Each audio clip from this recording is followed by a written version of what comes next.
Ça,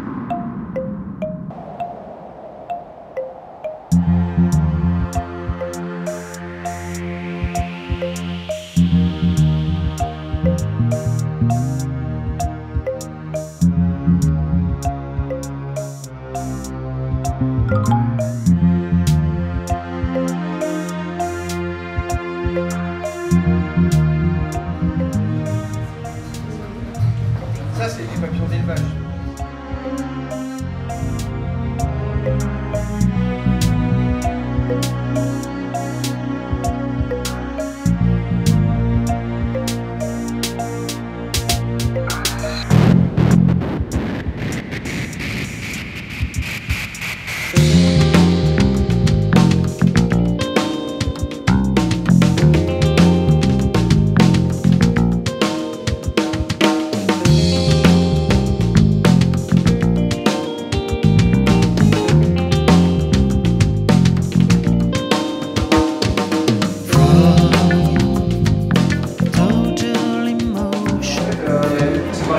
Aujourd'hui, c'est la différence, c'est les antennes.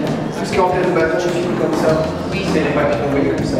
Oui. C'est les papillons de jour. Oui. Et les papillons de nuit, ils ont des larges antennes, on va voir là-bas. Là, vous voyez, c'est plus large. Ça fait un peu comme une plume. Il y a une photo en bas où on voit deux papillons de profil. Et à droite, à gauche, c'est un papillon de jour.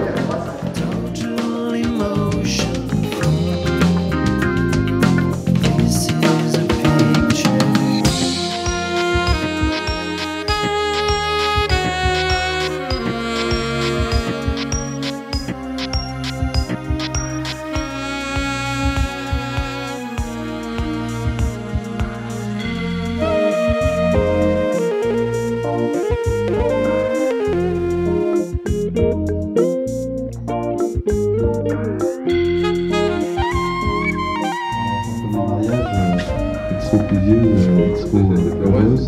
Je pense qu'effectivement, on va avoir un grand succès, tu auras un grand succès sur cette expo. Voilà. Et dire un mot, effectivement, en tous les cas, on est ravis de t'accueillir, ravis d'accueillir cette exposition ici au musée. C'est la deuxième expo qu'on inaugure ici. Et je crois que, bon, finalement, Camille Claudel étant assiégé par les mérovingiens, je trouve que on a trouvé un nouveau lieu d'exposition qui se marie en tous les cas très très bien pour ton expo. Alors je veux dire un mot sympathique à Stéphane parce qu'on se connaît depuis de longues années, ça ne nous rajeunit pas. On s'est connus sur d'autres missions bien entendu et moi, Stéphane c'est quelqu'un que j'apprécie beaucoup par son professionnalisme ici en tous les cas il paye.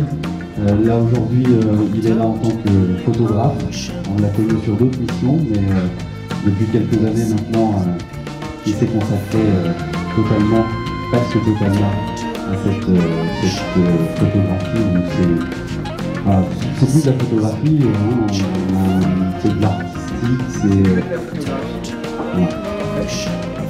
Mais avec une grande volonté de montrer notre chose.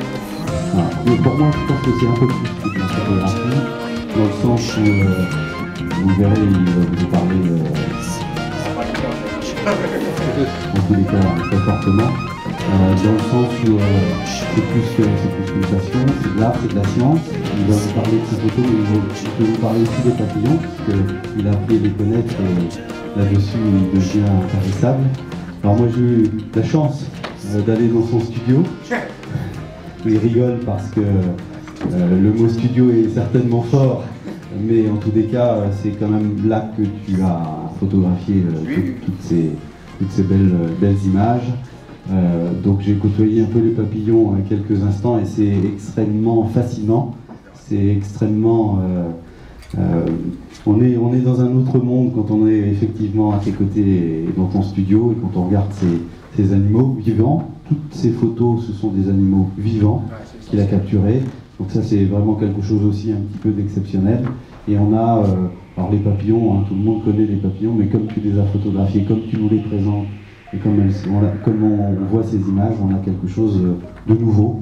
Et c'est aussi cela qui fait la richesse de cette exposition. Je voulais aussi encore remercier Stéphane, parce qu'il m'a dit tout à l'heure que c'est sa première ou vraie grande prestation, en tous les cas, de présentation de cette expo. Il faut savoir que cette expo va tourner certainement dans le monde entier, et elle est déjà attendue au Japon et à Monaco. Donc c'est vraiment un grand honneur de l'avoir ici à Saint-Dizier. Voilà, je voulais remercier chaleureusement et puis lui donner, lui dire tout le bien qu'on pense de lui et lui souhaiter beaucoup de choses autour de la photo et de l'artistique. Voilà, on peut l'applaudir. Évidemment, elle a coûté de l'argent, donc sans eux, c'était pas possible. Donc c'est aussi important de savoir que malgré tout, malgré le rêve et la passion que j'ai de produire, et ben, il faut quand même des fonds. Donc je remercie notamment Frédéric et puis l'ensemble des gens qui ont contribué. Tassa, je ne sais pas si elle est là, elle doit être planquée quelque part, qui m'a aidé à installer. Et puis Pascal Bourguignon qui est en train de me filmer, là, qui a tiré l'exposition. Puis tous les gens, mes amis qui sont présents, qui savent ô combien cette passion est ancrée en moi. Donc c'est ma façon à moi de partager le plaisir que j'ai de le faire. J'ai essayé de coller à la réalité en appliquant des techniques contemporaines à mon travail, quoi. Donc, moi, la photographie, c'est un art. Hein. Je ne dis pas que moi, c'est de l'art, c'est pas à moi de juger ce que je fais. Puis pour terminer, je vais vous dire que c'est pas si facile de faire ça, vu que ça m'a pris environ 4-5 000 heures. C'est 4 ans de travail qui sont réussis. Enfin, ça, c'est la partie immergée de l'iceberg, parce qu'en fait, j'ai pris 40 000 photos environ, et vous en voyez une petite centaine. Donc, voilà. Je vous remercie encore d'être venu. C'est dans mon bureau. Quand je dis la photo c'est un mensonge, c'est vrai. À un moment du cadre, tu fais abstraction de tout le reste. Donc, en fait, non, c'est dans j'ai grosso modo ça d'espace. C'est sur un traceur. Hein. Ça d'espace, il y a une feuille blanche, deux grandes feuilles blanches qui descendent, plein de flash. Puis moi, je fais sur des petites tiges de. J'achète, tu sais, pas Ikea, mais des magasins comme ça, des petites tiges qui portent des photos normalement. Donc je pose mes tiges qui portent des photos, puis je mets plein de fleurs, végétaux.